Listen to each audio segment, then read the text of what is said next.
Hello, everybody, and welcome to Friends of the Force, a Star Wars podcast. I'm your host, Brad Whipple, and joining me on the show, as always, Sarah Haas. It's me. Sarah. What a surprise. Welcome.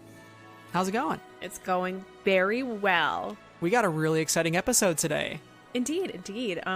We have the privilege, delight, all the good words to present this interview that we got to do with the one, the only, the incredible Claudia Gray. Yeah, for those of you who aren't familiar with Claudia Gray's work, first, how? Second, get on that right away. She's written Star Wars hits such as Lost Stars, Bloodline, Leia, Princess of Alderaan, Master and Apprentice, and most recently, Into the Dark as part of the High Republic, which we did a discussion episode on about a couple weeks ago, so you should go check that out. This interview, we talked to her all about Into the Dark.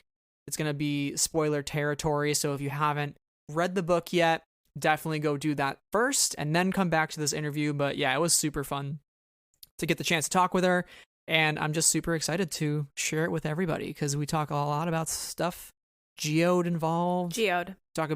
We talk about the prequel era. The whole interview is Geode. Yeah, we only asked the hard-hitting Geode questions for 30 minutes. That's 100% right. So yeah, with that being said, without further ado, let's jump right over to our interview with author Claudia Gray. So what I told you was true, from a certain point of view. A certain point of view? Luke, you're going to find that many of the truths we cling to depend greatly on our own point of view. We are so happy to be joined on the podcast today by author Claudia Gray, who just wrote the New York Times bestselling book Into the Dark. Claudia, welcome to the show. We are so happy to have you. Oh, thank you so much for having me. Of course, yeah. And, the first thing I just want to ask you to start is, so long ago, it was the secrecy of Project Luminous. Knew nothing about it. And now Into the Dark is in readers' hands. How does it feel to finally kind of put this book out to the public? And what has the reception been like so far from your perspective? From my perspective, the reception's been really great, really exceeded my expectations, and I kind of think everybody's expectations over on the Lucasfilm side for all of the High Republic initiative. And yeah, it is great to finally have it out there. First, the announcement hit some initial delays, and then we didn't really say anything until, what was it, Celebration 20 years in time have all floated. Yes. Yeah. 2019. and originally it was supposed to come out earlier, and then of course the pandemic hit, and for a while there you couldn't even produce paper books, so everything got pushed, and it just felt like forever before we were able to get anything out there. I remember somebody showed us a tweet somebody had made that said, I think the High Republic is just a bunch of tweets telling us how much we're going to love the High Republic. And we all thought that was pretty funny because we knew why people would feel that way. We were so ready to get some of it out there, and now it finally is. So that's a huge relief. Yeah, absolutely. And I feel like even though it was a delayed release, not the summer, in the late summer that we thought it was going to be, it came still just at the right time, and there was the right space for it to have an awesome launch and garner big conversation around readers. So I'm so glad it's in the world, and I'm so glad that we get to be enjoying it here in 2021. We are huge fans of all of your work, and I've enjoyed some of your books outside of Star Wars too. The Constellation series rocks. Read it, listeners, if you haven't. But when it comes to the High Republic and this development process that started so long ago at this point, how much of what made it into the book for you came out of the Skywalker Ranch retreat and those sorts of big collaborative events, and what did you come up with on your own, and what was the collaborative process like even when you're not together? It wouldn't really be accurate, I think, to look at was a lot of the story come up in the first Skywalker Ranch meetings, because that really wasn't what the Skywalker Ranch stuff was about. It wasn't about breaking out events for specific books. The first one was very, very generally talking about what we love in Star Wars, what we love in epic stories besides Star Wars. What elements do we love to play with? What would be cool concepts for an overarching initiative? and all of us came up with separate things, none of which are mutually exclusive. And in the second meeting, by then, we'd had the idea of the High Republic, the idea of having this time frame that was our own. And from there, we sort of worked out which storyline was going to kick us off and how we might start building from there. The question of what specifically is going to be in what book, that did not come about for another several months, really. So while I would say relatively little specifically is in Into the Dark from those first sessions, all of it draws on the world building, and the world building really was what came out of those meetings more than anything else. Yeah, and I think that's kind of what's so great about it. You know, you have something from, like, let's say Charles's comic, The Rise of Kylo Ren, which is the Amaxian space station, which we were so excited to see show up. And, you know, you kind of take those larger concepts. So I think it's really fascinating how you guys approach it that way in terms of the bigger picture. And it from what it sounds like is like you got a lot of freedom to sort of bounce from that and write what you wanted to write in a way, you know, obviously within the confines of the story group and what the initiative is and kind of the idea of what scares the Jedi. But yeah, I mean, were you guys kind of in constant communication? I mean, I've heard great things about this alleged author Slack chat, you know, and how fun that's been. But I wonder, you know, what's it like when you, you know, when you aren't in a room together and you, like, when you come up with an idea, do you Slack each other and say like, oh, I got this thing that I thought of, or how does that really go about? It depends. I mean, anything can show up on the Slack, from I've had a really important idea that affects all of our storytelling going forward to, oh, I tried to make this cake and it fell apart. That was me, not Christina, who's a very good baker. You know, or Daniel's TikToks, I imagine. I hope he sends those in the Slack. Or pictures of our dogs. We have dogs. You know, it could be anything really, just like any channel, I would guess. Yeah. But yeah, I mean, sometimes you run an idea by the whole group first. Sometimes it's an idea that's maybe smaller in scale and more specific just to that scene or that story. It's not like you have to check absolutely everything with absolutely everybody else. But especially with those first stories, they're very interwoven in a lot of ways. They rely heavily on the storytelling that's in each other's books and comics. And so we definitely check in and try to make sure, like, is this character available? Have these two characters met? Where is so-and-so at this point in time? And, you know, we check with each other's current drafts of things too, but these things change as you edit, and staying in touch helps keep us all on the same track and make sure that we don't head for some weird collision where some character is two places at one time. We're trying very hard. You've written in all different eras of Star Wars. You have the sequel trilogy and the prequels, and I just want to know, like, for you going into the Dark and such a new sandbox, you know, is kind of the first time, I think, for your writing where you haven't necessarily been tethered to a certain time period that we already know about, or like certain characters we already know about, like Leia or like Qui-Gon, and now you kind of get to play in the sandbox that you haven't played in before. So, like, how did you approach this work differently in terms of, you know, your writing process and your creative process versus some of the things you've written before in Star Wars? Well, I usually say the best thing about writing High Republic is the worst thing about writing High Republic, because the best thing is you're free of all that other canon and the specific things from those timelines, but then you have to make up all this other canon, all the specific things in the timelines. And particularly in the initial parts when everything was still sort of changing and morphing, you know, I had moments of nostalgia for Lost Stars where it's like, if I want to know what happened, then I just put in Empire Strikes Back and then I knew I had it. But you know, in the end, we did have a whole lot of freedom when we've gotten to do some things that are new and exciting. And so now that we've got everything all built and in place, you don't run into that same sense, wait, what's happening? So ultimately, I've really enjoyed that. I definitely see how it can be a bit of a double-edged sword, especially right at the beginning when the world is so wide open and you're like, I don't know where we're headed yet or what the world looks like quite yet. Yeah. But I think something for me that I really enjoyed in this book with the characters is we have seen Jedi warriors who are the most powerful in combat, who have these epic lightsaber duels, but we haven't quite experienced the Order through the lens of the academic side, other than characters kind of like Jocasta Nu, who I love. But what was it like to introduce a folklorist and an academic into the Star Wars universe through characters like Comac Vitus and Reath Silas? Both are, who are really integral in this early stage. Well, I mean, at this point, we're looking at the Order at its height, and the Order during a relatively peaceful time in galactic history. I mean, obviously, as the events of the High Republic show, it is not uneventful. It's not that there isn't conflict or combat.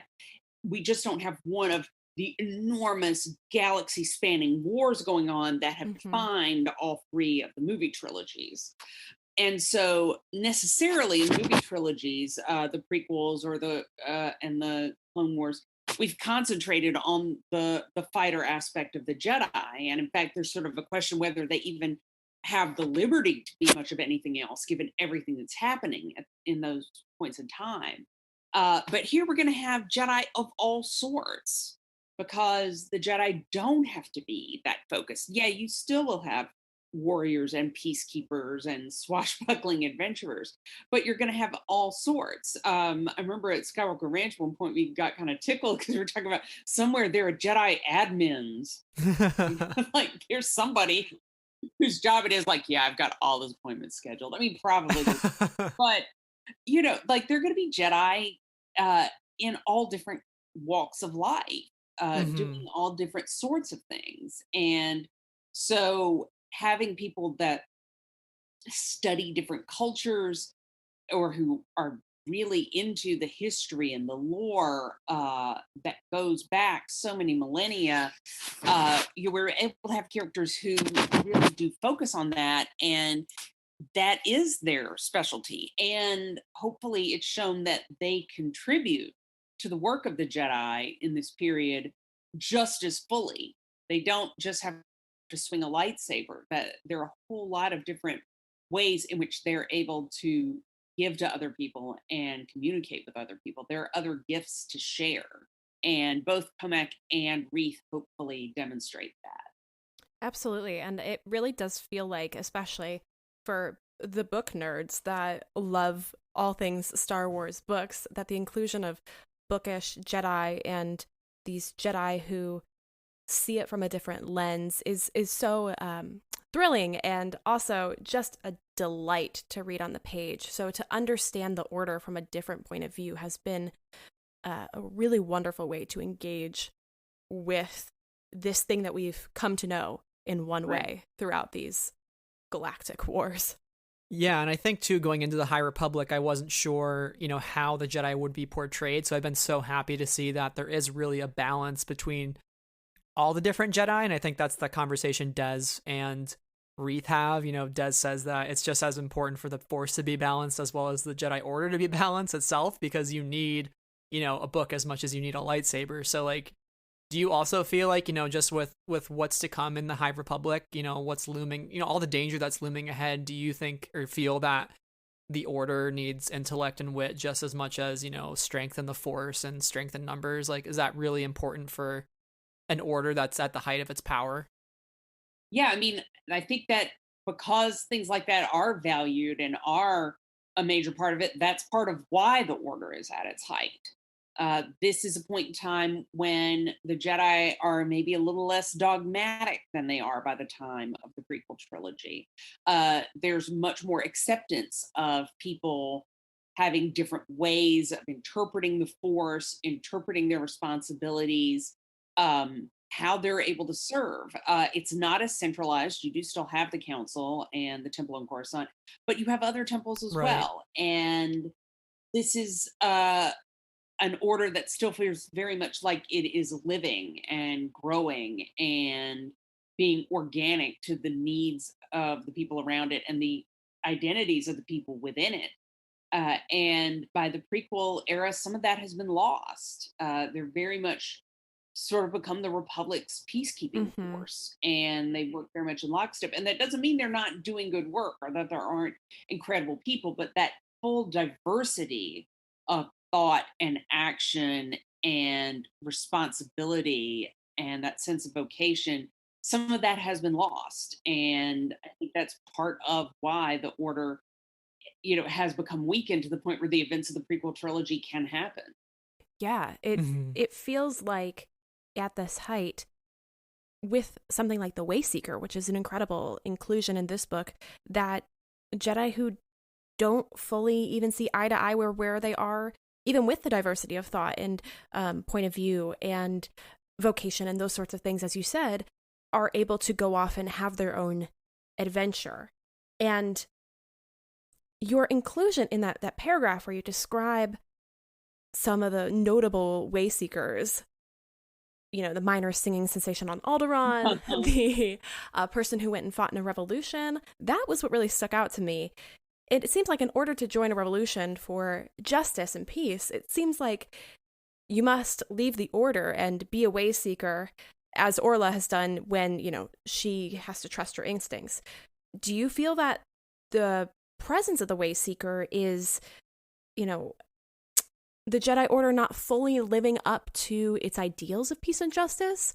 Is it that they are so accepting that they'll let people go on their own path? Something in between? No, I actually think it is the Order demonstrating that commitment, because they're not saying that we, all of the Jedi, possess the whole of knowledge about any one situation or any one thing. It's not you're not locking down in that way. You trust your members' judgment. A Wayseeker hasn't left the Jedi. Mm-hmm. A Wayseeker can come back and frequently does. In fact, usually does. It's about an individual person feeling that they have a sense of vocation, something that needs to be expressed or done, that they need to go and do, that is not something that would be a mission that the Jedi Council would give them. I could certainly see situations in which it might be politically overly incendiary for the entire order to go like, yes, we're going to send people to fight on one side of it. And yet they might see the justice of that and say like, yeah, maybe a Wayseeker, who wants to take this on will do it. And we support that choice. Gotcha.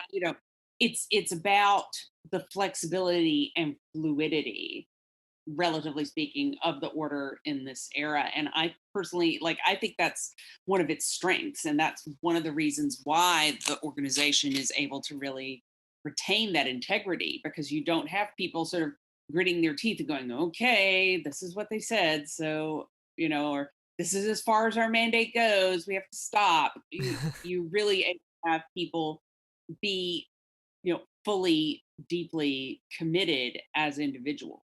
Gotcha. Mhm. Absolutely. And they're given considerable leeway, not infinite leeway. Nobody's able to set himself up as a potentate on some planet, to do that. But they're given considerable leeway to follow the Force as they see fit. There's a real emphasis on listening to the Force and each individual person having that own communication. That is really interesting, the idea that I hadn't really thought about the Wayseeker still kind of being a part of it. In my mind, I had interpreted it kind of how Sarah had originally, but when you think of Jedi who do eventually become separate, the Lost 20 is something that really intrigues both of us. I know you just talked to Sky Talkers, and Caitlin over there loves the Lost 20 as well. But integrity is such a great word to think about, when you think of the High Republic sort of echoing the tragedy and the fall of the Jedi Order that's yet to come. And how do we get to that point where, just because there's certain Jedi who think a certain way, they're almost shunned away and only have these statues left behind to honor their legacy versus literally being a part of the Order. And I think, Comac, he is somebody that discusses the light and dark as sort of this dissection, this violent act, which I was just like, that is such a beautifully poetic way to phrase it. How do the light and dark, like, how are they supposed to mix? And I think that's something that Qui-Gon battles with a little bit when he sees, you know, Dooku in Master and Apprentice, you know, looking at all these prophecies, and now you've written two Master and Apprentice relationships in a way that are kind of exploring that. So, like, kind of where do you fall personally on that spectrum of sort of the balance between the light and dark? Like, what does balance really mean in the context of like a perfect order? In what ways does that influence your writing?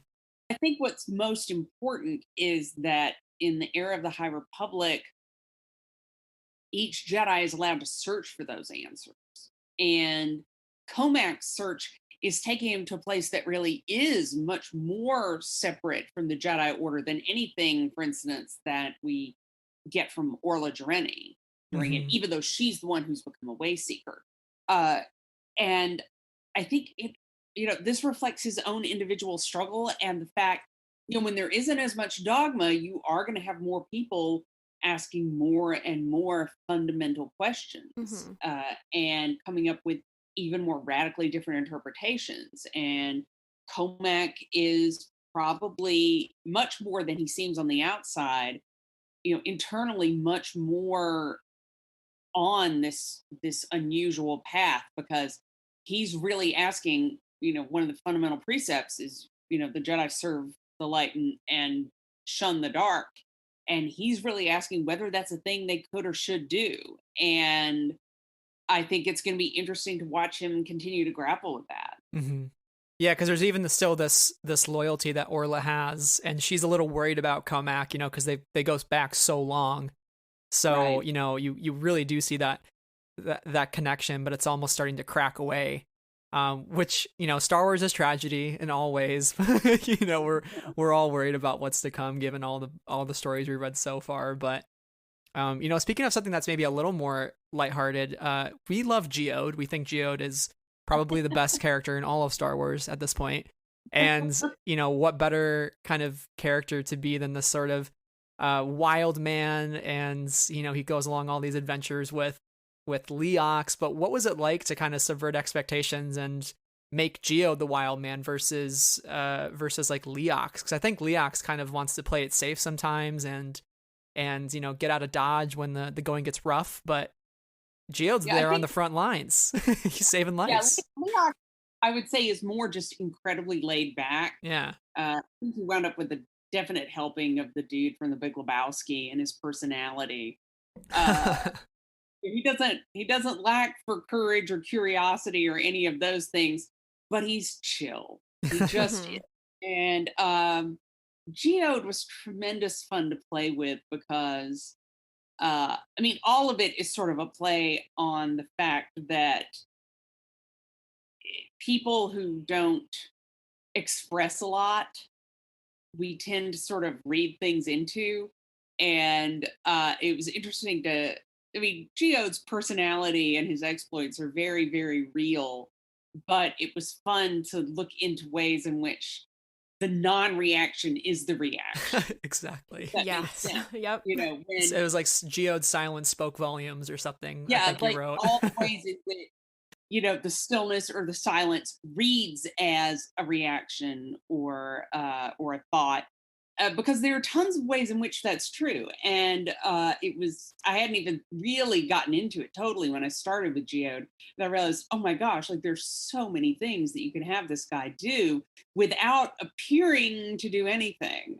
So he has been a delight to write. Yes. I have to say that as a reader, I would be reading this, and then I would bring the book to work and read my friends the Geode passages who have, no interest in Star Wars. And I would crack up every single time.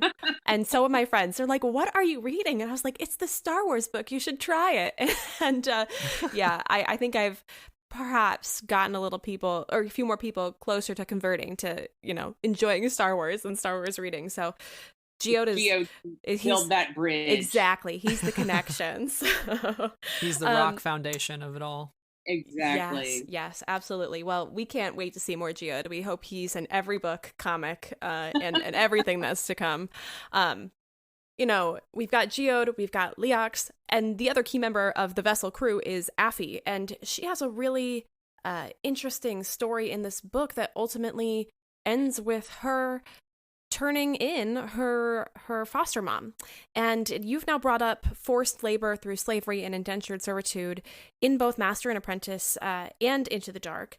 And we see this when it comes to Anakin and Shmi and how this is an important topic, the stormtroopers in the sequel trilogy even.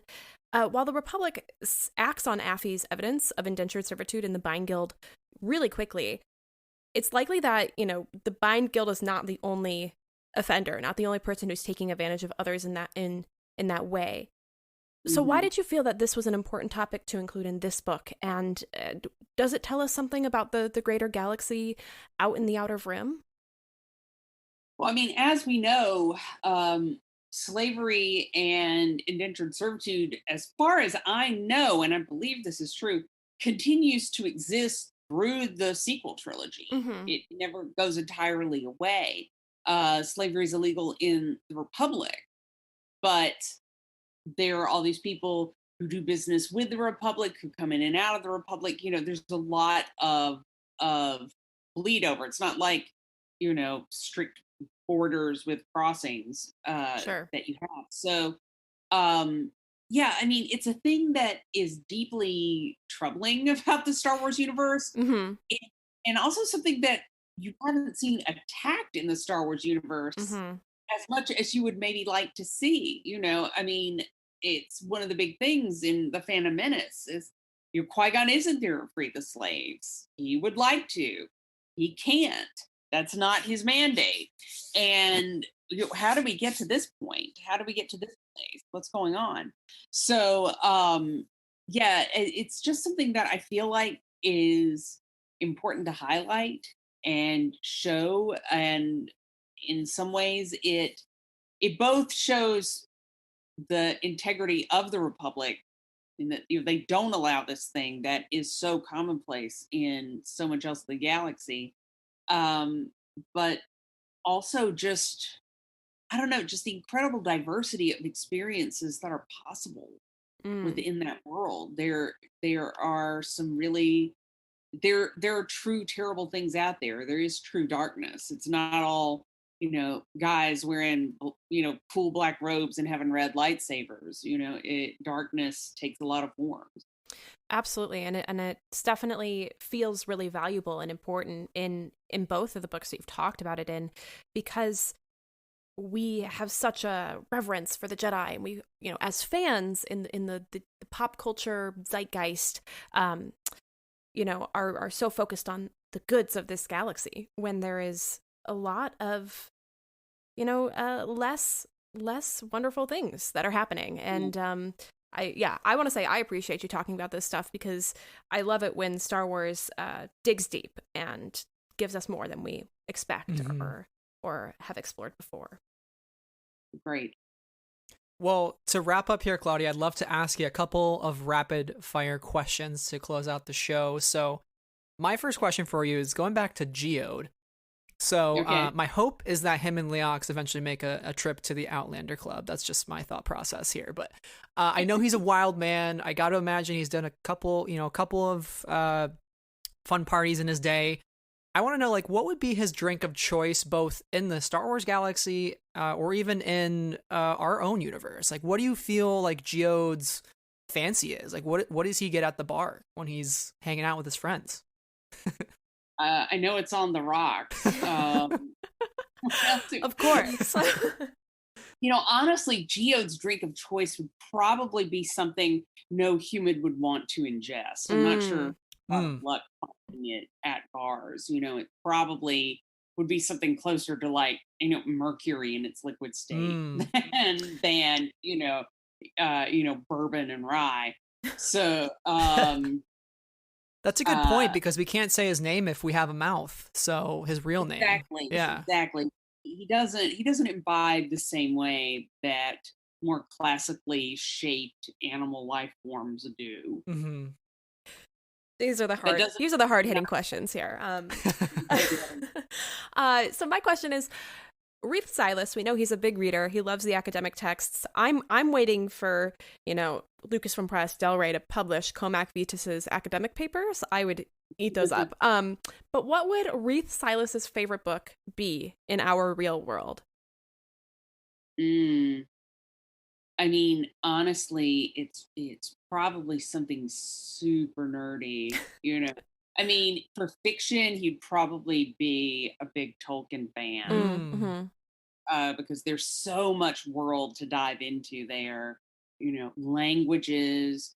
You guys probably know this, but I only found this out recently. All the words that are unique in Lord of the Rings, like Hobbit or stuff like that. Those aren't the words for them in Tolkien's languages for Middle Earth. He had the language word for it, and then he thought of the English words that most closely approximated the meaning of the Elvish words. Oh my gosh. Together like that, he would love that. Oh my gosh. He'd probably also really dig into like a lot of the Joseph Campbell books. I think he'd find that for really sure. Oh yeah, he's definitely a hero's journey guy. That's for certain. I want to know, who are 2 Jedi, one from the High Republic and one from the prequel trilogy, who you think would be best friends? I suspect that Qui-Gon and Orla would get on very, very well. I tend to think Qui-Gon might have had a way seeker period or 2 in his day, if that were still a thing by the time of the prequels. Not always. I think he always would have returned to the Order, but I can imagine him taking a wander once in a while. I think he would appreciate Orla's iconoclastic spirit, and she would definitely like the same thing about him. Definitely. Now I have to go think of all the conversations they'd have together. Fanfic. Yes, I'm writing it. I have a couple I need to write now. We're multitasking. If you found yourself on a deserted island with one of the Into the Dark characters, which one would you hope to find yourself stranded with? Either for, company, like a good time, like we're just gonna laugh about this, or help me get off this island, or any of the reasons is totally fine. Oh gosh, I don't know, maybe I'm just scarred from Gilligan's Island or something, but my first thought is like, who can get me off the island? Like, who's going to be the best at doing that? Which makes me think of Leox, because I suspect he's very, very resourceful. He'd also be a lot of fun to just hang with for a long period of time, I think. Definitely. I can't help but think of Wilson from Castaway, and I would probably choose Geode for that reason. So I think he might be a little better company than Wilson. You might be able to strike something up against him and start a fire. Yeah, volleyballs can only do so much. Yes. We wouldn't be an interview with Claudia Gray unless we asked a Lost Stars question. So, that's one of our fan favorites. I mean, I think it's everybody's fan favorite. Do you have any interest in exploring more of Thane and Sienna? I know obviously you can't say whether or not you are or aren't, but, those are really characters that have stuck around in so many of our hearts and minds. And I just am curious, like, do you feel that there's more story there to be told? Or is that something that, like, if you were approached, you would be interested in maybe exploring? I would love to tell more of the story in my head. I have some more of the story. But the question is, when is it the right time to tell it? Because you really have to have other storytelling in the universe to bounce off of. And for the longest time, we really didn't have much of anything between Return of the Jedi and Bloodline in the new canon. It was just sort of a quiet period. And Thane and Sienna, I mean, they have their own story, their own history, but part of the structure of that book and part of the purpose of that book is looking at other perspectives of these things that are taking place. And we need a few of those things. Like, I feel with The Mandalorian, we're starting to get a few of those things. I would love to see Werner Herzog's client interacting with like Nash Windrider or somebody, for instance. Yes. Fun, right?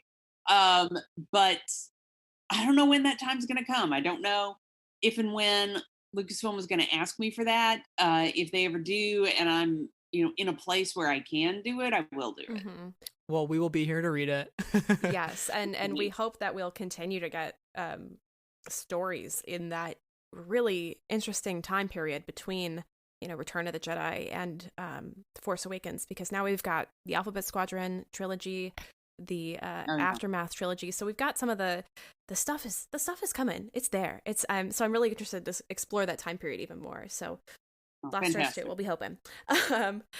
Final question, kind of going back to the High Republic.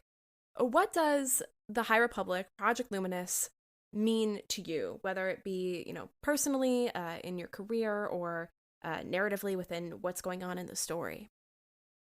I mean, the first thing that occurred to me when you said that was about, you know, just for me personally, it has been a more collaborative effort than any other creative work I've ever been involved in by an exponential degree. And it's really taught me some amazing things about storytelling. It's one thing to like learn from people's work, which you do, of course, but it's another thing to see all these people who work in totally different ways from me, with a totally different process and different strengths and different weaknesses, but to see how they approach things and to be able to internalize some of that, it's been an incredible learning experience, and I'm very grateful for it.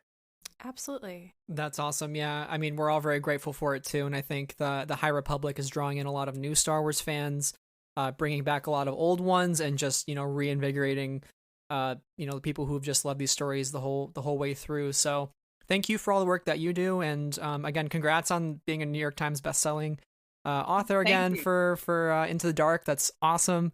Thank you again too for coming on the show. It was such a pleasure to host you and learn more about your thought process. But in the meantime, where can our listeners find you online, and what do you got coming up that you'd like to discuss here to close out? Okay, yeah, I'm sort of hoping you can't find me. I have pulled back from social media the last couple of years, and I regret nothing, let me tell you.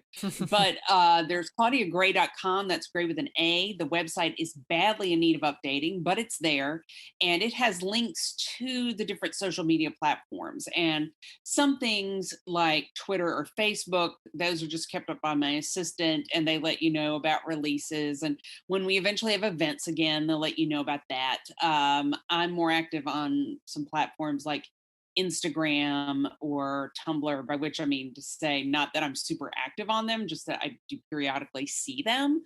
But those will keep you updated on what I'm doing, what the releases are. My last release right before Into the Dark was my first graphic novel, House of L, The Yes. Shadow Threat. It's the first in a trilogy. That was also an amazing learning experience. So that's out from DC Comics. It's set on Krypton, obviously pre. And then next, I'm working on edits for my first original book for adults. That's going to be coming out in May 2022. It is a Jane Austen, Agatha Christie mashup Oh my called gosh. The Murder of Mr. Wickham. I'm on board. And yeah, I've had so much fun with that, I can't tell you. And I am working on another Star Wars project, but that is 100% of what I'm allowed to tell you about it. Fair enough. We will be awaiting, you know, very patiently but excitedly for whenever that project gets announced. Okay. Well, Claudia, thank you once again. Hope you stay safe out there. And last thing we'll say to you is, may the Force be with you, and we are all the Republic. For light and for life. Hey, everybody. Thank you so much for listening to our interview with Claudia. We really hope you enjoyed all that good stuff. And especially towards the end there, Lost Stars 2, keeping our fingers crossed. Maybe at some point it'll happen, but had to ask her about it, Sarah. Yeah, and Keep dreaming. Keep dreaming. I also mean I'm literally writing that Qui-Gon and Orla fanfiction right now. Yeah, so yeah. You can expect that somewhere, sometime, maybe. Also, do you have any guesses on what the secret Star Wars project is? Well, I have no idea, but I feel like it might not be a book. I don't know. Hence the word project versus book. Project, yeah. I don't know. Anyway, I'm looking very much forward to it. So hopefully we'll be able to learn what it is sooner rather than later. Yeah, I am looking. It's like the two eye emojis with the lips in between. Like that's me that was me when she said that. I was like, whoa. You became an emoji in that moment. Yeah, exactly. So Sarah, tell our listeners where they can find you online and what do you got going on? You can find me on Twitter, Letterboxd, and Goodreads at SCH221, and on Instagram at Sarah's Puzzled Pages. And I'm here mostly. Woo! Yeah, you can find me on this podcast. That's pretty much it. Either on those places or the podcast, and nowhere else. You know, we got a lot of fun things coming up. You and I did a good planning session the other night to talk about all the fun things we got coming up for the podcast. So for all of you who are excited, get excited because it's going to be a good time, I promise. As for me, you can find me at Brad Whipple on Twitter, and you can find the podcast on Twitter, Instagram, and YouTube, where we post all of our episodes and a lot of fun content along the way. And if you're looking for other ways to support the show, make sure to leave us a 5-star rating and written review on Apple Podcasts to help other people find the show. Thank you to our current patrons who help support the show on there. Anna, Bryan, Cheryl, Deborah, Donnie, Elegy, Jessi, Knights of Ren, Levi, Lindsay, Marie Claire, Neil, Rachel, Sarah, and T. So thank you all for being awesome patrons. Great way to support the show if you're not already over there, because we got a lot of cool exclusive content coming up. And that is pretty much it. So Sarah, thank you for joining me on this interview. It was a lot of fun. Thank you to Claudia Gray for joining us. Yes. And for all of you listening, thank you for sticking around. And until next time, may the Force be with you always. Bye.